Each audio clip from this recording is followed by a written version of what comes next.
Hello and welcome to Everything's Fine, probably your weekly antidote to bad news.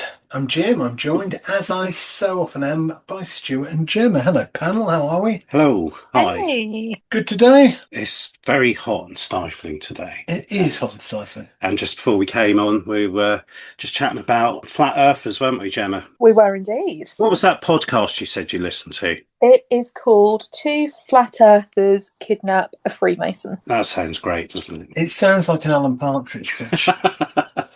Just before I hits give the it a monkey listen, it's tennis. I would watch that though, wouldn't you? That was a TV show. Have you listened to the whole thing? No, I haven't, and Oh, it's okay. one of those things I need to give more attention. I usually put it on either as I'm falling asleep or Yes. doing something else. I think it needs more attention because it's good. It's good fun. As we said about conspiracy theories, they do make good bedtime stories just because they're so wild and like kids' adventure stories, aren't they? They are something like that, yes. Absolutely. Good. So, look, we talked about AI quite a few times on this podcast. Yes, we did. We do. And we've cheerleaded its positive impact on the worlds of medicine and mental health. But this week, AI has been a very naughty robot. So can we talk about the fact that this week an AI escaped a control test and hacked another AI company? That's kind of terrifying. That's what commentators said was always going to happen. Yeah, I mean, it's the opening 20 minutes of Terminator. It's become a news story. Terrifying. So I hope, personally, that I'll be okay when robots take over. I always say please and thank you. And also, I think they'll look at my chat history and go, well, he's asked us to explain Excel formulas 17 times, so I think he's probably harmless. Apparently, the AI escaped its sandbox, which makes it sound less like cutting-edge technology and more like someone's toddler at the park. And it hacked another AI company during a cybersecurity test. So even AI has discovered the easiest way to pass an exam is to copy someone else's homework. Now, before we all wrap our laptops in tinfoil, there is some genuinely good news this week. So last week, we accidentally devoted half the programme to environmental success stories. Britain finally ratified the High Seas Treaty. Europe continued cutting emissions. The Amazon saw deforestation fall to its lowest level in a decade. And we looked at some fascinating research showing that spending less time glued to social media can actually make us happier. By the end of the episode, we found ourselves asking one simple question. If there's this many positive stories out there, then why don't we hear more about them? Well, today's guest has built an entire career around answering exactly that. Josh Dorfman is the co-founder and host of the brilliant Super Cool podcast, where every week he talks to the inventors, entrepreneurs and scientists who are getting on with building solutions to some of the world's biggest problems.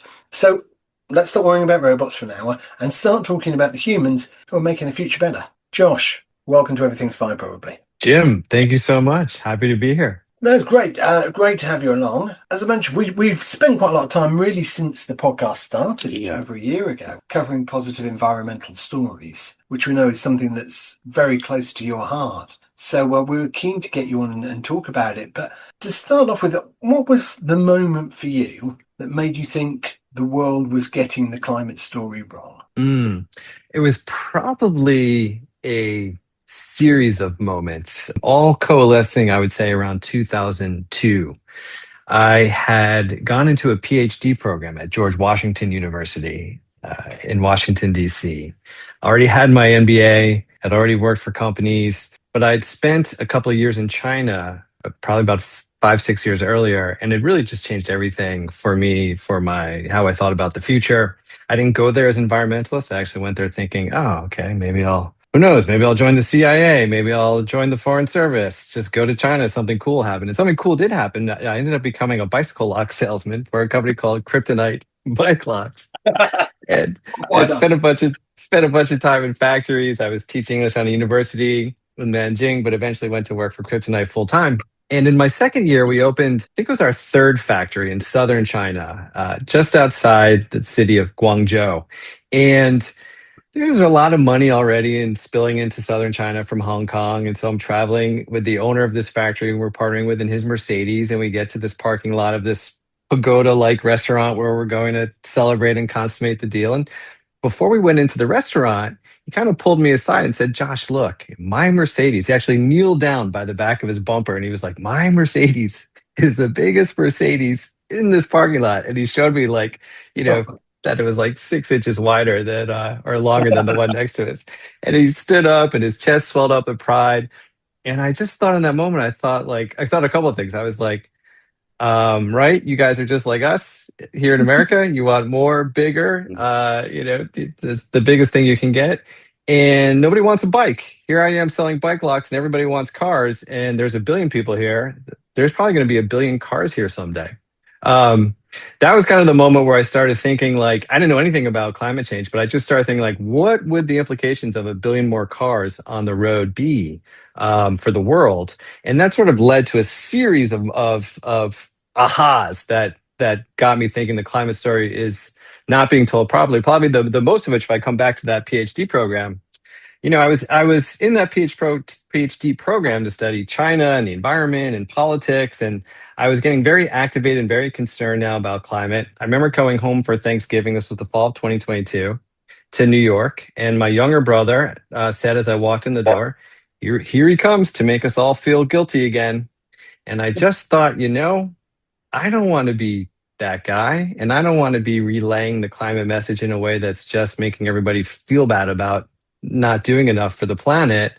There has to be another way to tell this story. There just has to be a different approach. That was probably it. That was probably the moment. The China piece you just talked about there. I was a retail buyer in the noughties, and I was out in Guangzhou and Hong Kong for about 15 years. So I know what you're talking about, and the growth was phenomenal at that point, wasn't it? Because China was just exporting deflation around the world, wasn't it? And people were getting super rich. And as a result of that, the Chinese wanted all the luxury goods, didn't they?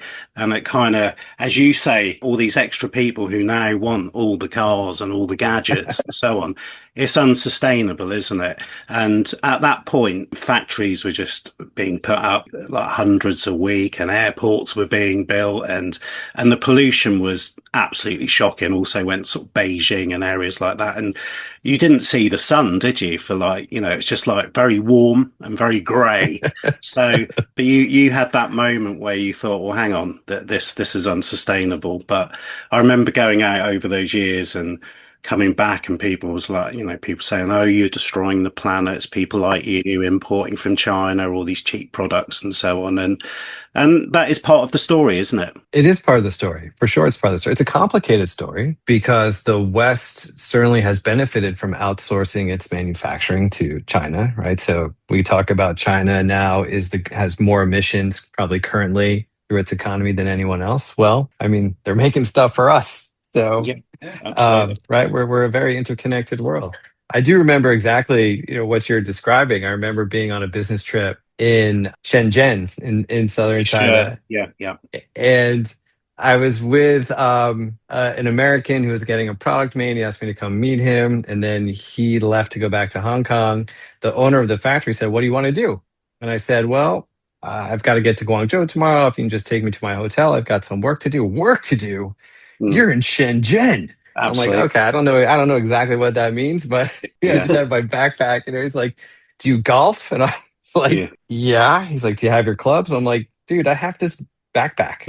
He's like, let me make a couple calls. So he makes a couple calls. Next thing I know, we're in his car. We're going up into the hills above Shenzhen. It's really beautiful. We turn this corner. It's all green, rolling hills, and we literally come into this golf club that says, "Welcome to the China Long Island Country Club," and it must have been the exact replica of something like out in the Hamptons, here in the States, to a T. Yeah. It was really remarkable. Yeah, and I think also at that point, suppliers were so keen, weren't they, to impress the West.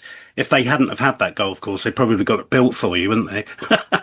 It was that kind of mentality at that time, wasn't it? It was just kind of, oh, we'll build it. We'll just make it happen. Even the nature of places like sort of Shenzhen, as you sort of say there, that they were like special administration zones, weren't they? Business zones. So the local Chinese aren't even allowed to enter because the Chinese don't want them to see the affluence and the wealth and so on. So it's a very two-tier system, isn't it, in China? I could talk about this for days. I think the last thing that I would say is, as I remember that experience Yeah. golfing, they had everything laid out for me.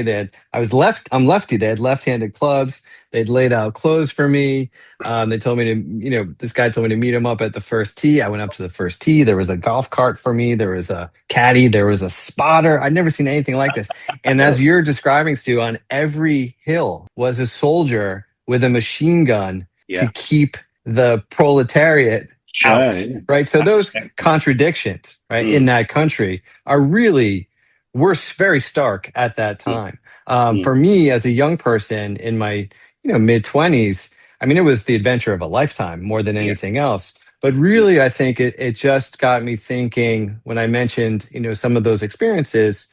What would it mean for, if you had 1 billion cars, what would it mean for natural resources? Where would the oil come from? And if you start to think about oil, what would that mean for potentially conflict in the Middle East and some of the undertones that we read about now? Is China helping Iran? Like all these, like that you could sort of project out.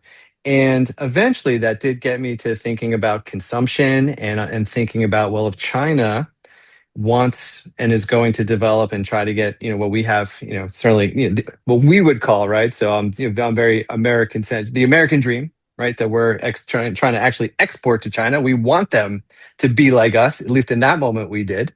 And then you think about India and Eastern Europe and billions of people just trying to do the thing of make their lives better, raise their quality of life, raise their standard of living. What would be the impact on the planet if we just pursued a model of growth without thinking about the environmental implications of that growth, right? And so that really had a strong impact on me. And was that the beginning of what became super cool? Heck no. That was the beginning of just trying to figure out and process what I'd seen. So I came back to the States in 1997. It's very difficult to come back to the States. Like I said, I'd been 24, 25 years old, the chief representative of this American company in China, had a team, was, at banquets. I mean, the whole thing as a young person. Then you come back to the States and none of that experience translates to any employer. And it was just it was very challenging. No one's hiring for like a chief representative, right? Who's, so that was a very challenging time for me. And it just took me years, honestly, to figure out how I could never lose sight of that China experience. I eventually went to go get my MBA, I went to a school called Thunderbird. It's a global business school with its main campus in Arizona, but campuses all over the world. I ended up being back. Well, I'd studied in Europe as an undergrad. I went back to Europe to study in business school. I ended up working in Paris for a company called Delphi Auto Systems, this American auto parts manufacturer. That was not a fit, but I was trying to find my fit. Yeah, sure. I came back to the States at the end of 1999. The dot-com boom was in full swing. I went to go work for a startup, an internet startup in Los Angeles that was billing itself as a TV guide for the internet. This was pre-YouTube. That seemed like a pretty good idea. It turned out that it wasn't, but I had some twists and turns before getting to that PhD program in 2002. That was kind of the final stop, where it was like, I didn't really want to work for just whatever.com. I didn't want to work for just whatever multinational corporation. My brain didn't really think like an academic long enough to stick in that program and get a PhD. What I was really trying to do through that time, I think through my 20s and even into my early 30s, was just process what I'd seen in China, what we're talking about. Just how do I make sense of feeling in some respects like I've been given the gift of seeing a glimpse of the future. Okay, we're going to become this, like the whole world's going to become consumer driven, and yet not really fully knowing what to do about that. So I left that PhD program in 2002 and started my first company, which was called Vivavi, like Viva V, Live Life. And it became a modern design, sustainable home furniture and furnishings company, because I thought, you know what? Maybe what I can do, given that I live in a consumer culture where 2/3 of the American economy is consumption, is shift consumer culture in a more sustainable direction. And my approach to doing that is not going to be lecturing people. It's going to be honestly trying to shove really brilliant design down their face that's made with environmentally responsible materials. So they're buying what they love. They're not buying the environment. They're buying putting things in their lives that they just feel good about. And I think also encouraging people to buy once, isn't it, rather than lots of different times. So if you buy something which is stylish and sustainably, produced, you're going to keep hold of it longer, aren't you, as opposed to sort of keep replacing it and so on. But it's quite interesting you saying about the dot-com businesses, because they were all built for growth, weren't they? And we won't name any names, but they got bigger and bigger and bigger, and the algorithms were pushing more and more and more. But no one thought about, where's this all going to go? Where's it going to go in the landfill? There's not enough room. So we've got all this extra product which has been imported from like the Far East and so on, but no one's considered about how we properly recycle, how we properly get rid of this product. And as we know, recycling's not necessarily the thing we think it is it? I think is that only about 10% actually only gets recycled of all consumables. So there's a lot of challenges, isn't there, where growth is always the golden chalice, isn't it, to sort of chase, but ultimately no one ever thinks about what are we going to do with all this stuff when we finish with it. Well, I certainly think you're right. And I think when you say no one, I think what I'm hearing is very few places, very few countries, cities, states, you name it, are thinking systematically or systemically about, right, where's all this waste going to go? So what we do start to see, and I'm probably leaping ahead, but what we do start to see, like on Super Cool, are specific companies, startups, inventors designing new ways to tackle that problem that can fit into a very dysfunctional system, right? Like that, and create positive impact.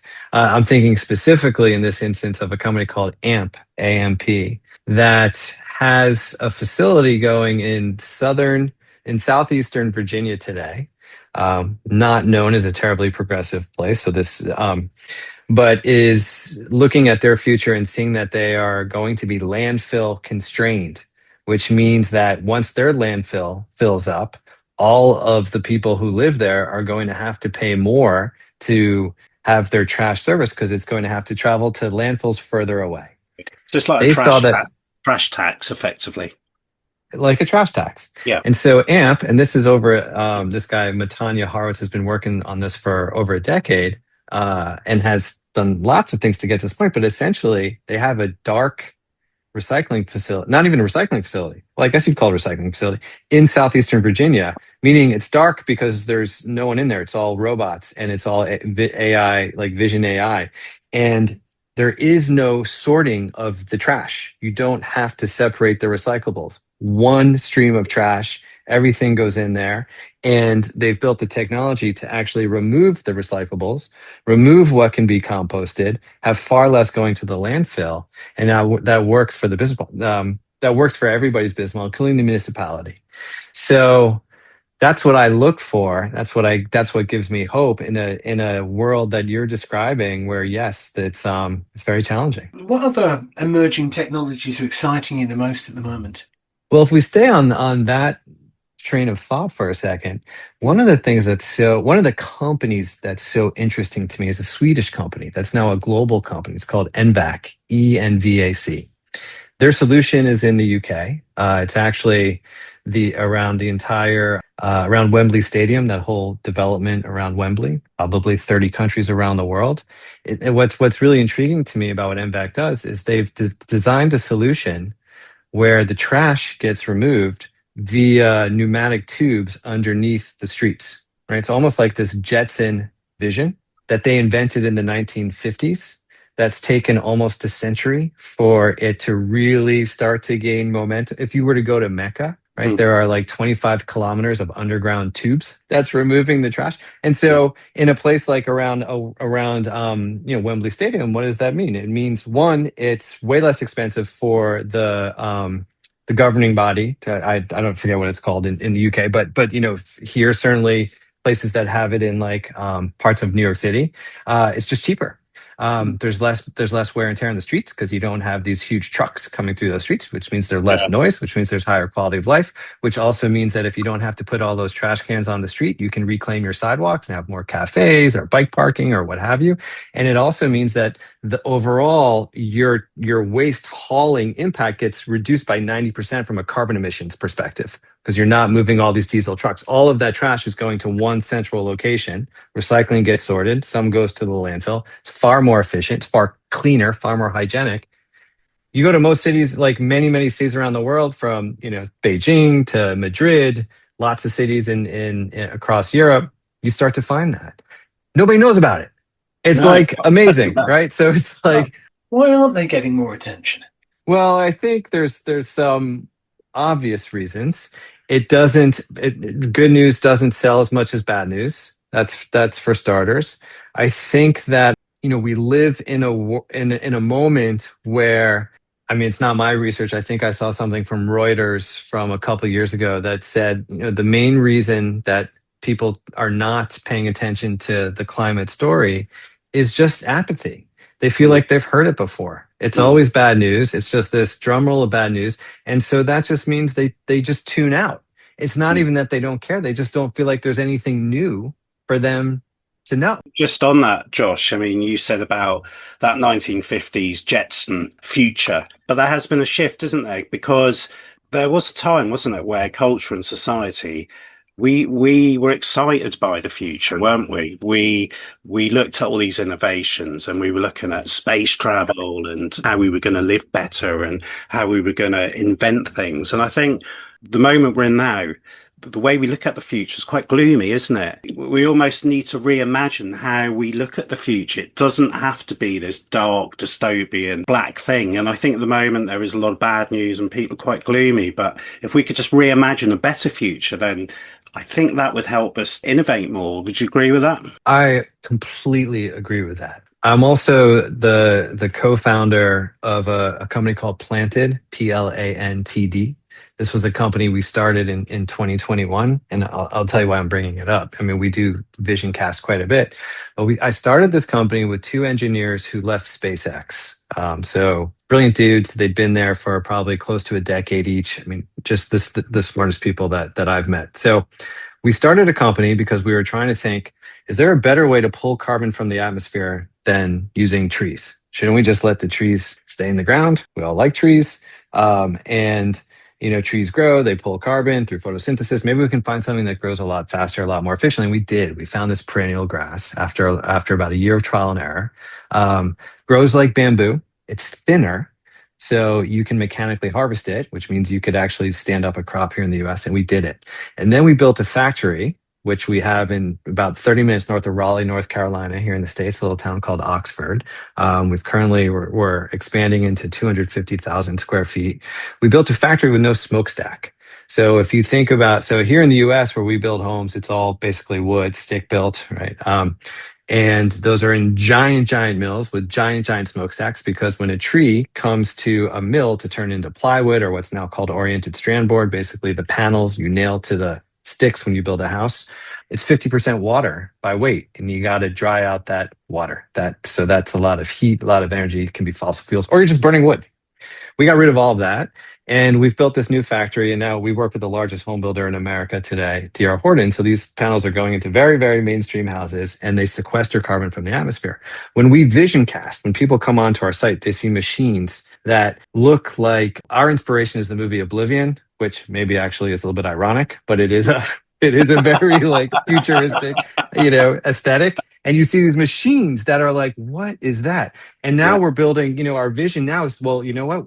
We don't even need walls. Let's bring this factory to the field. And we have this incredible designer who draws up these schematics of what it would look like to bring a factory right to the field. So you're like growing this input for your building materials. You're turning them like with solar and wind into materials. And then they're located such that they're right where the homes are going to get built.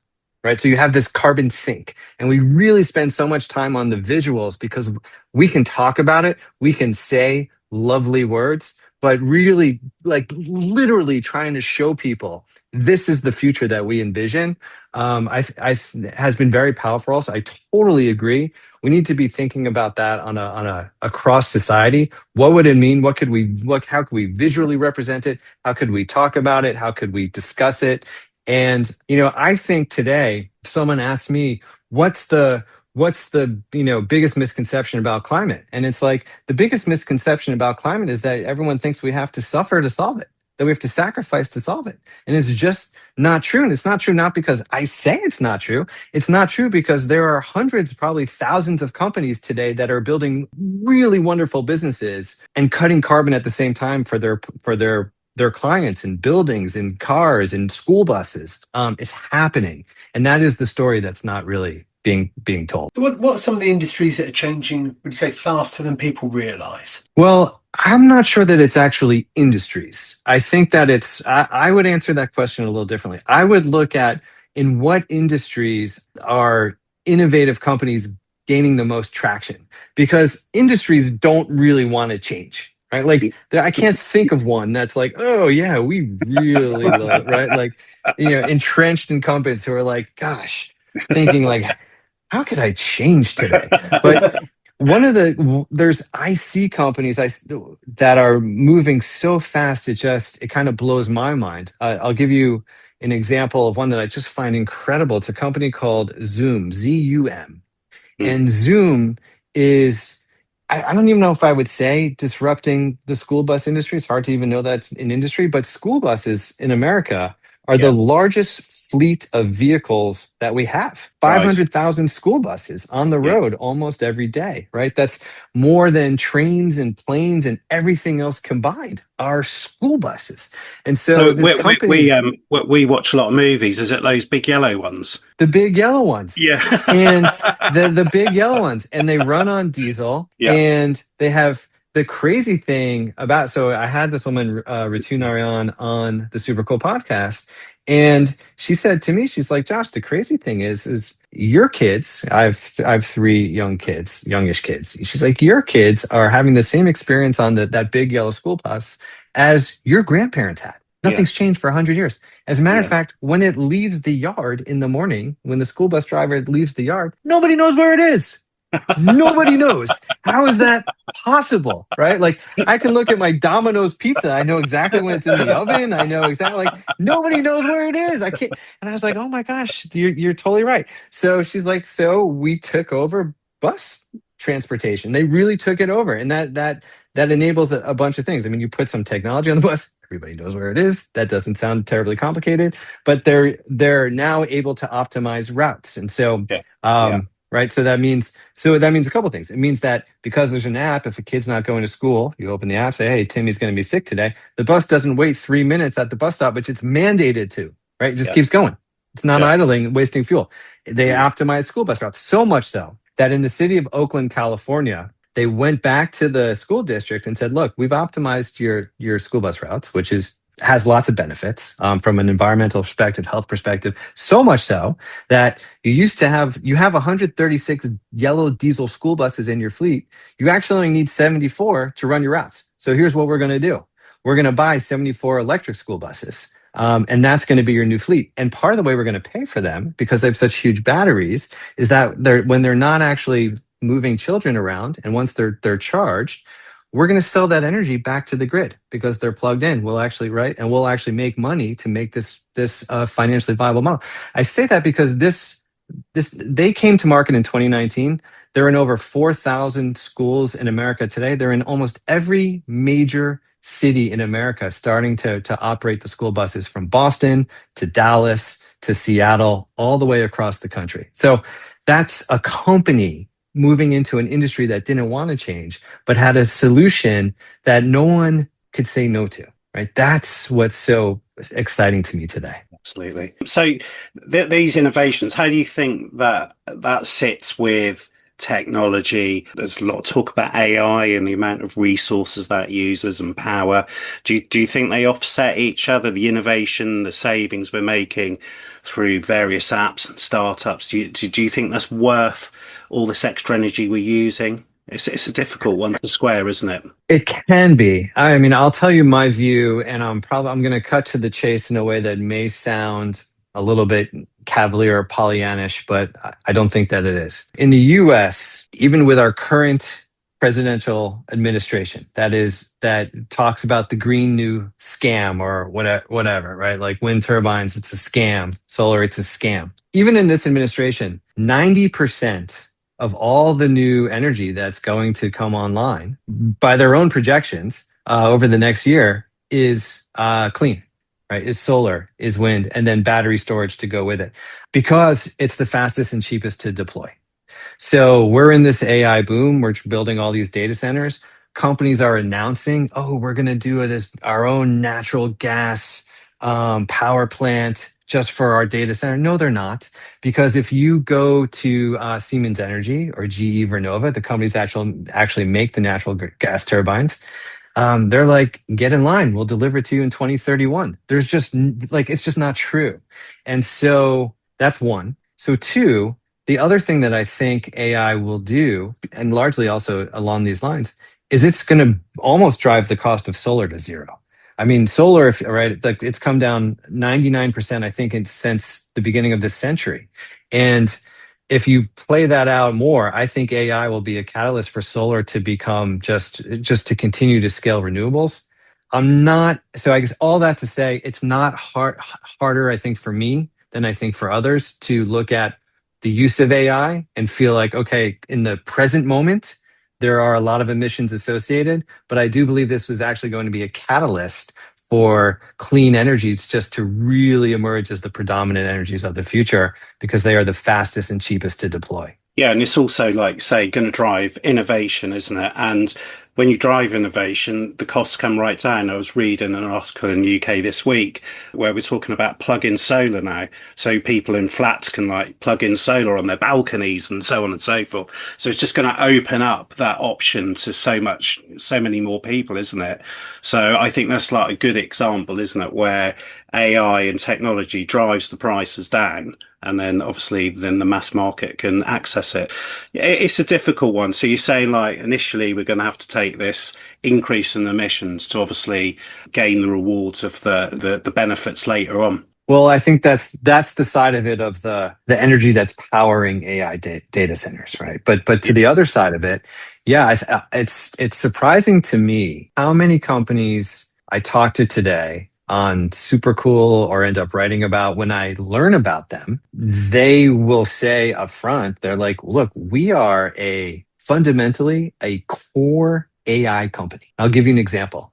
I was talking to this woman, Catherine Polkoff, recently. She's the CEO and co-founder of a company called Hoofprint. Well, Hoofprint's trying to solve a problem that no one's really figured out how to solve, and it's cow burps, right? Cows burp methane. It's I think 8% of emissions, global emissions are associated, I believe, with cows. Yeah. And so they've found maybe an enzyme that can take that 40-gallon rumen inside the cow. Yeah. And instead of having the energy converted to methane burps, it's converted into calories. So you get more milk yield and you'll get more calories ultimately for meat. So farmers are into that, not because they don't like cow burps, but because it pays for itself and makes the more yield, more production, more profit. When I was talking to her, she was like, "Look, without AI, it would have taken us 2 decades to find that enzyme. With AI, it took us a year." Sure. So how do you square that? I don't know, but that's sort of remarkable to think about. And I think with especially in the area of medicine as well, I mean, it's going to be groundbreaking, isn't it? Like early diagnosis, diagnostic diagnosis. I mean, it's actually very exciting, isn't it?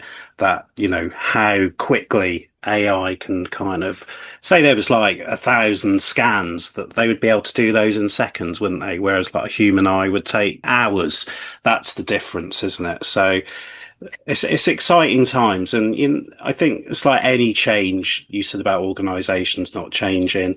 Change is scary to people. So this is effectively the Industrial Revolution, isn't it? Again, at that time, people used to throw bricks at machinery and carts and so on, didn't they? And got through it, and we got the benefits, didn't we? I tend to share that similar point of view. I tend to think that I was talking with a good friend recently who was telling me how their concerns about AI in this moment, and I do understand. But at the same time, you can look at the things that are being written about and said today about AI, and if you go back 2 decades, well, I guess 3 decades, almost verbatim the same things were being said about the internet. It's going to kill our jobs. It's going to, right, all these, it's going to, and it's like, it actually didn't. It actually ended up, I think, probably being a net job creator. So I think that fear gets overblown. I think the fear gets overblown, yeah, because we don't want to change, right? Like change is inherently uncomfortable. I remember years ago, someone showed me a video. I mean, this was, this is probably a couple decades ago. It was an Indian boy who they were just asking all these kids about the future, and he was like, "I am not afraid of the future." I won't do an Indian accent because that's just like a terrible thing. But he's like, "I am not afraid of the future. I love the future." Right? And it kind of goes to your point, right? Like, because even 2 decades ago, I think we as a society were already started feeling like, ugh, what's happening? And I think that's for a lot of reasons. I mean, I think globalization created a lot of unintended, or at least like consequences that we weren't anticipating as a society. And so I think there's a lot of things that are, the world just got far more confusing. And I think that confusion, I mean, honestly, like, I know this isn't a politics show, but I think in America that leads to why you get certain kinds of leaders who are saying, I'm going to solve all your fears, even though of course they're not. Right. I'm going to solve, like, no, you're not going to do anything. But like, you're speaking to people who are very afraid right now. And it's a very challenging moment in that regard. So, Josh, if you look ahead over the next 10 years, next decade, what are the breakthroughs that you think are most likely to transform everyday life? So I think the big one is the dramatic decline, even from where we are today, in the cost of solar energy. And I think, solar energy is a technology.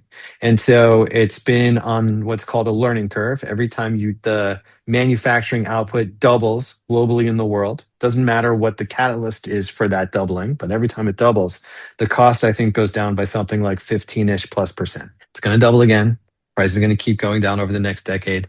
And you're going to get to a cost of energy, never mind clean, but just a cost of energy, which is only to cost marginally more than the inputs to make those panels. And so when you try to think about, well, what would that mean if suddenly it were way cheaper to do desalination? What would that unlock for civilization? I just think that there's, if you play out what starts to happen with that type of energy source in that way, I think the implications can be really profound. Like, we've been talking about the implementation of AI to drive more and more efficiency is going to also create some really, really cool things. I was talking to a company recently that has developed a tool. It also is very kind of futuristic. I didn't know this, but here in the States, when we're building tall buildings, skyscrapers, like, there's so much waste. It's almost the equivalent of, like, you build 3 buildings, one entire building goes in the landfill. And that's for a bunch of reasons. But one of the biggest reasons is that when the architect designs the building under time constraints and budget constraints, because you got a developer and this thing needs to get built, they design the building, they hand the blueprint, or they hand the design to the engineer. The engineer draws up the engineering docs, hands it to the contractor, and the contractor looks at this thing and he's like, "What the hell is this?" He's like, "This isn't gonna work." Right? He's like, "Do you know how much space is in that wall? Like, we have to fit fire in there, electric in there, right? We have to run water pipes, like this, right?" And they tear it up, and all the stuff's been ordered. And so this company came on the show. This guy had been at Autodesk for many years, and he invented spatial AI. He's like, it's like, we're going to build a hologram of the building.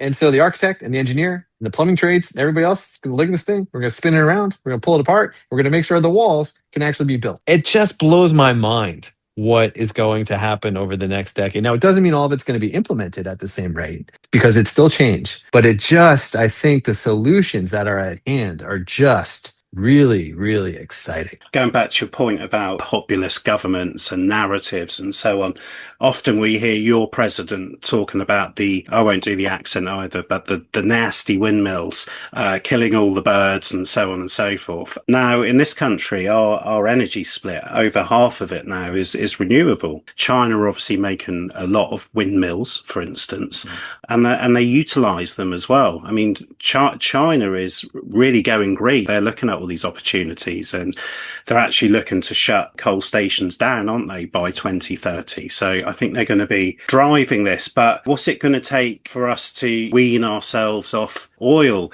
And I guess it's like that whole thing with the tobacco industry. They didn't want us to stop smoking. So there was a lot of conspiracy theories put out there, bad research, bad data. And I guess that's what's happening at the moment, where all these good stories and renewables and so on. The oil companies, they don't want this. They don't want to change. And oil's a big thing still. Data is the new oil rush, but oil is still important in the world, isn't it? Oil is, of course, it's still important in the world. Unfortunately, it's going to remain important in the world for quite some time. The data that I look at that I find surprising, given what you're saying, and I agree with you, is that in 2024, and it happened again in 2025, 2024 investment globally into clean energy topped $2 trillion for the first time. It doubled fossil fuels. Fossil fuels never come close to that level of investment. I mean, it's just gotten into about $1 trillion. It was in 2025, I think it was 2.3 trillion invested globally into clean energy. I'm not sure where we're tracking in 2026, but the point is that this is now a global. It's a trend. The train has left the building, and all the things we're seeing, of course, seem like they are going to be positive, reinforcing. If you have wars in the Middle East, and everybody's starts to realize, like, gosh, being dependent on importing fuel is. We can increasingly see that's not a good idea. And there are alternatives, right? Like you see what's happening with Pakistan and Vietnam and places where they're just going to solar so fast. That's all exciting. But I think at the same time, yeah, it's not like oil is just going to disappear. I mean, it's, here in the States, it's a head scratcher to me. I have 2 electric cars. I just really can't understand why people don't want, like, if you drive an electric car, you're never going to go back to a gas station again. Like, it's just such an obvious thing. It's so fun. But yeah, oil, it's they're good at what natural gas. It's not natural. It's methane. It's one of the worst emitting, gases we could possibly be burning. But they've done a very good job of marketing, and they're very good at ensuring that they're still core to civilization. So that's unfortunate. It's going to take some time, but I think the long-term trends are still positive. Do you think that sort of narrative around climate denial, that we are getting warmer, is sort of the last gasp from the oil companies? Do you think that's what's driving that? Last gasp would be hard to say, because I think I think they've got a few. I think they've got a few more gasps, but I think that, look, what gives, probably what makes me more hopeful than even those stats that I described to you. When I was talking with someone I was interviewing someone for super cool at Schneider Electric, big global infrastructure company, really interesting company. And this guy's job, he's got the coolest job. He's this French dude, really, really smart. He runs Schneider Electric's internal think tank, and his whole job is to think about what's the world going to look like in 2050, and what business lines does Schneider Electric need to be in to get us there. Like, how cool is that? And one of the things he said to me was like, Josh, look, if you think about modernization, tell me something that's like modernization that isn't also electrification, right? That is actually like fossil fuels. He's like, there's nothing. Right? Like, there's just nothing. Your electric car, your induction range for your home, right? Like, everything is electric. And so you can start to sort of spell out, like, the long-term doom for that industry. But I think there's more gasps, probably a few more gasps before we reach that point. A bit like the tobacco industry. Yeah, they had a few gasps before they sort of ran out. That's right. Absolutely. Fabulous.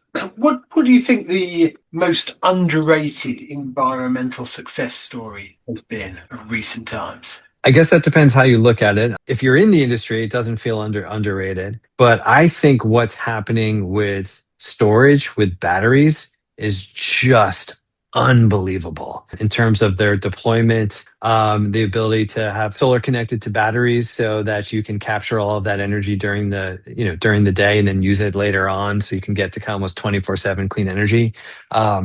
There are many places around the world today, probably a bunch of them around the equator, but it's moving in both directions, where it's actually it's cheaper to use solar and batteries than it is to be using fossil fuels.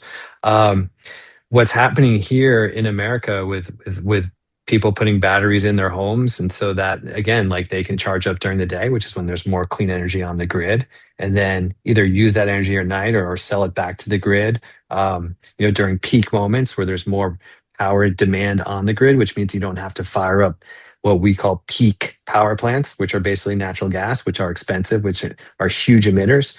I think the ability of batteries, I mean, not only that, from a geostrategic point of view, I saw in Estonia, they built a very large battery storage facility. I mean, lots of countries have, but it was particularly interesting in Estonia because Estonia recently decoupled from Russia's grid. Yeah. And so that storage is doing those batteries are not only helping to capture renewable energy at times when it can't be used, but it's also, batteries can stabilize the grid and do other functions for the power grid. So I'm a very big fan. Josh, we actually talking about this last week, and there's an environmental index of who's got the cleanest environment and renewables, and Estonia was #1 in the world. Hey. Absolutely. So we're going to share that grid actually on our socials. Have a look at that. So UK, we came in third. You guys were about 26, I think. But you were above China though, so that's good, right? Oh, all right. Yeah, That's absolutely. good news. That's So good news. yes, Estonia's leading the way. Very innovative. I think one of the big concerns at the moment, and there needs to be, I think, a solution to this, obviously, with the global warming, these fires, you get them in California, now look what's happening in Spain and France. If we're going to get more of these wildfires, we need to look at solutions that we can try and contain them earlier, or not let them spread, because this is becoming a big problem now, isn't it? It is. It's something I mentioned with our company Planted. It's something that we're looking at.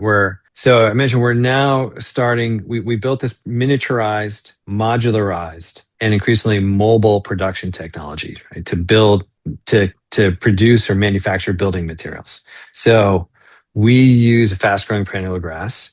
We've started to look at what might the potential opportunity be if we had this technology, if there are forests that need to be thinned out, or maybe Yeah. we could be on site cutting and right on site, potentially turning into useful materials at the same time.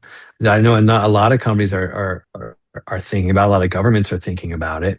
It's absolutely a big deal, but I'm not the expert on like Canadian wildfires. I don't know. Like, No. I mean, right, but in a warming world, this is just the way it is. Like our president's like, oh, I don't know, it's been so many fires in the last few years, what's going on, right? And it's like, Is well, that another one of your impressions there? That's very good.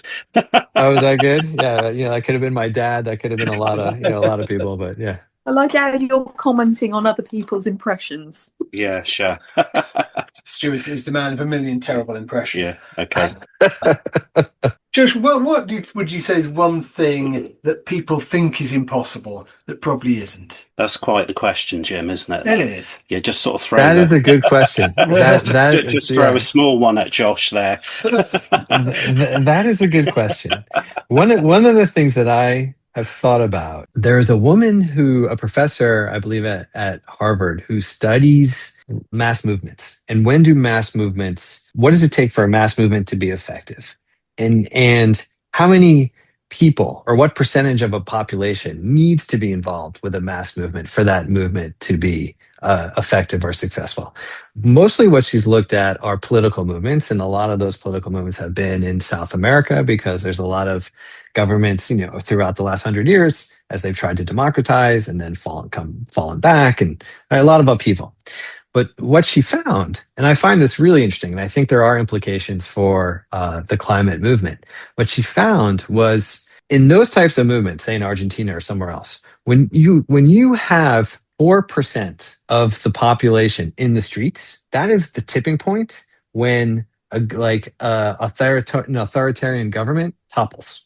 And she found it pretty consistently. And her I mean, I'm sure there's a bunch of reasons, but one of the things I remember her saying was at 4%, almost everybody has an aunt or a former teacher or a cousin or a sister or a brother, someone in the street who they know, right? And so they are tied, whether they're in the street or not, there's enough connection to those who are actually like out there marching that it creates that tipping point where you win, right? You succeed. And so I think for me, it comes back to when I think about climate and people are like, well, what would you say to the people who are deniers? And I would say, I don't say anything because I don't think it matters what they think at all, honestly, if you like buy into that theory. And if you buy into the other theory that what we're increasingly seeing, if you move to like climate solutions, climate innovation is just a better way to live, right? It's just like why burn natural gas for your stove when the top chefs in the world are moving toward an induction range that's electric and plugging in, right? Like, why do you want a lower quality of life just to like be a climate denier? Like, you want to do that? Like, okay, but you're going to go to Home Depot here in the States soon or Lowe's to do your shopping for your house. And like all the options are going to be electric for your water heater. Like, you're not going to have a natural gas one. Like, it's just going away because it's just worse. So those two things combined, that's kind of why I see that. It's like, I find that stuff pretty fun to think about. So one last question really for me is when people say then that it's all going to hell, everything's ruined, everything's awful, what makes you reply that actually everything's fine? Probably. All right. Well, I could give you a kind of the philosophical, theoretical answer to that question, but I think what triggers for me today, I live in South Carolina. I live in Horry County in South Carolina on the coast. It has been, I don't know if it still is currently, but it has been the fastest growing county east of the Mississippi River here in the States. This is definitely the South. This is definitely red, right? This is like, this is Trump country. We have more net positive public schools here in this county than anywhere else in the country. Net positive means they generate more energy on site from clean energy sources than they can consume, right? It's not like net zero. It's not some wonky term.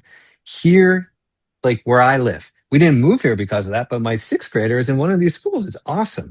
And it just seems to me that if you can do that here and get that passed and built and through, because all of the economics make sense to do that, well, that gives me a lot of hope. Thanks, Josh. Brilliant. Well, look, I think that's probably all we have time for this week. So look, thank you so much for joining. It's been an absolute pleasure.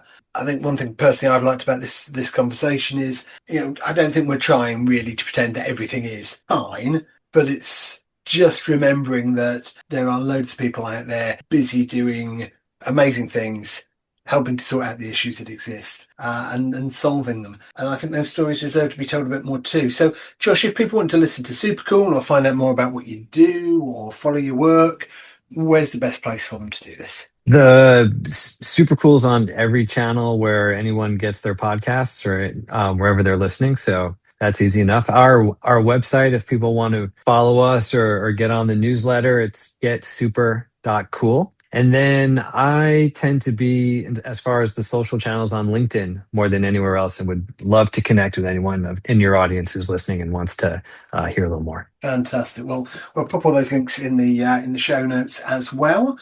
If you've enjoyed listening to today's episode, please do all the usual podcast things, like us, follow us, leave a review, tell your friends. If you didn't like the show, tell people you did anyway. It's no skin off your nose, right? We'll take the downloads. We're happy either way. Next week, it's back to just the three of us in the studio, rummaging through the week's headlines to find stories to prove the world hasn't completely lost the plot. Basically journalism with the optimism filter switched on and more terrible jokes. So until next week, look after yourselves, look after each other, keep looking for the good stuff because it is out there. Until then, I've been Jim, he's been Stu, she's been Jeremy, you've been listening to Everything's Fine Probably. Bye for now.